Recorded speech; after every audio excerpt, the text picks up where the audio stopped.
Hello everyone, in this video I will show you how to download N8N locally. To begin, download and install Node.js from the official website. Select the Windows version to download. During the installation, simply go with the default options as these settings work well for most users. After the installation finishes, open the Windows command prompt. Here, type the command npm install N8N to install N8N globally on your system. This step may take a little while, so give it some time to complete. When the first phase of the installation is finished, type N8N into the command prompt. Once the process completes, you'll see a message prompting you to press O to open N8N in your browser.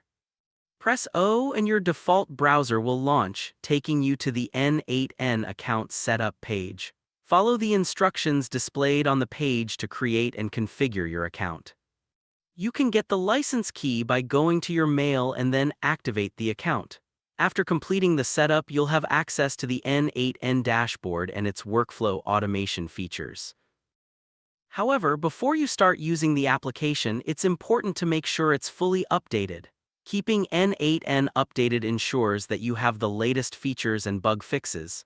To run the update, return to the command prompt and type npm update N8N. The update process, like the installation, can take some time, so be patient and let it finish. Once the update has been applied successfully, type N8N again and press O to relaunch the application in your browser. At this point, N8N is installed, updated, and ready to use on your Windows system. You can now begin exploring its automation capabilities, and that is how you can download N8N locally. To open it again, just open the command prompt, type N8N, press enter, then press O and it will launch in your browser anytime.